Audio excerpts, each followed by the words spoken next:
آج کل ہمارے معاشرے میں برائیاں عام ہوتی چلی جا رہی ہیں اور ان برائیوں کی وجہ سے ہمارے معاشرے کا امن اور سکون تباہ ہو کے رہ گیا۔ ہم مسلمان ہیں، ہمیں خیر امت کہا گیا، بہترین امت کہا گیا،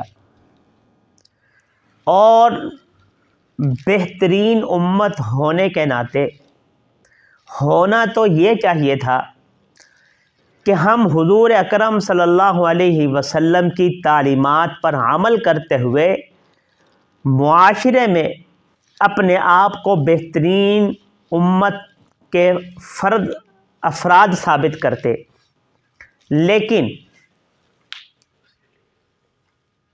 ہمارے ہاں اس کا برعکس ہوتا چلا جا رہا ہے۔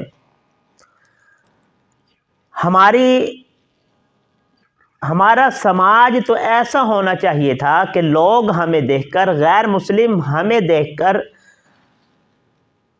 اسلام کی طرف کھینچے چلے آتے، لیکن ہم بحیثیت مسلمان ہر اس کام کا الٹ کر رہے ہیں جس کا ہمیں حضور اکرم صلی اللہ علیہ وسلم نے حکم فرمایا، اور ہمارا معاشرہ ان برائیوں کی آماج گاہ بن گیا ہے۔ اور وہ برائیاں کون کون سی ہیں؟ ان میں سے ایک ہے حسد، اور جس معاشرے میں حسد اور کینہ ہوتا ہے اس معاشرے کا امن اور سکون برباد ہو جاتا ہے، تباہ ہو جاتا ہے۔ اور یہی وجہ ہے کہ آج ہمارے ہاں نہ امن ہے نہ سکون ہے، اس لیے کہ ہمارے اندر ایک دوسرے کے بارے میں بغض پایا جاتا ہے، حسد پایا جاتا ہے، ہم ایک دوسرے سے کینہ رکھتے ہیں۔ اور قرآن کریم میں رب العالمین نے حسد کرنے والے سے پناہ مانگنے کا حکم فرمایا، وَمِن شَرِّ حاسد اذا حسد، اور میں حسد کرنے والے کے حسد سے پناہ مانگتا۔ یعنی حسد جو ہے یہ ایک بہت بڑا گناہ ہے، بہت بری چیز ہے۔ حسد کہتے کسے ہیں؟ حسد کا معنی ہے کسی اپنے دوست کے پاس، کسی مسلمان کے پاس، کسی شخص کے پاس، کسی رشتہ دار کے پاس کوئی نعمت دیکھتے ہوئے اس نعمت کا زوال کا سوچنا، اس نعمت کے نقصان ہو جانے کا سوچنا، اس نعمت کے چھن جانے کی خواہش رکھنا۔ کہ مثال کے طور پر آپ کا ایک دوست ہے، آپ کا ایک بھائی ہے، اس کے پاس اس کو اللہ نے گاڑی عطا فرما دی، بنگلہ عطا فرما دیا، اس کو مال و دولت دے دیا، اور ہم یہ سوچیں کہ یار اس کے پاس یہ جو گاڑی ہے، یہ جو بنگلہ ہے، یہ اس سے چھن جائے۔ یہی حسد ہے۔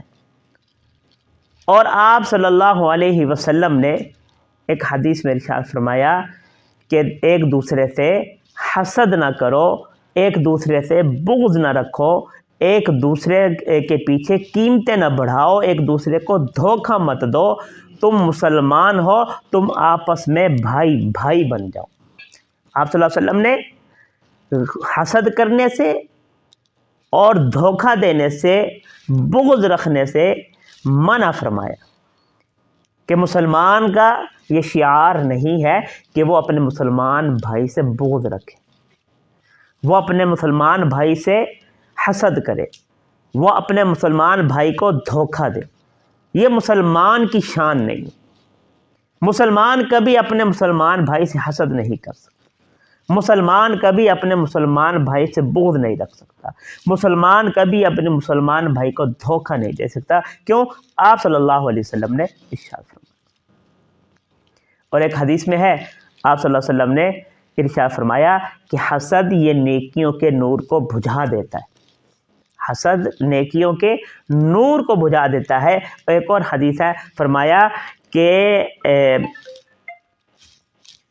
فرمایا کہ ایک وقت آئے گا کہ تمہارے اندر پرانی قوموں کی برائیاں لوٹ آئیں گی، اور وہ برائیاں حسد اور بغض ہے۔ یعنی ان دو برائیوں کے لوٹ آنے کے آپ صلی اللہ علیہ وسلم نے فرمایا کہ یہ دو برائیاں آپ کے لوٹ آ جائیں گی۔ اور ایک اور حدیث میں ہے، آپ صلی اللہ علیہ وسلم نے ارشاد فرمایا کہ حسد نیکیوں کو اس طرح کھا جاتا ہے جیسے آگ لکڑیوں کو کھا جاتی۔ حسد نیکیوں کو اس طرح کھا جاتا ہے جیسے آگ لکڑیوں کو کھا جاتی ہے، اور صدقہ گناہ کو ایسے مٹا دیتا ہے جیسے پانی آگ کو بجھا دیتا ہے۔ تو اس لیے میرے دوستو، ہمیں چاہیے کہ ہم اپنے مسلمان بھائی سے حسد نہ کریں، اور جتنی بھی معاشرتی برائیاں ہیں ہمیں ان سے بچنا چاہیے۔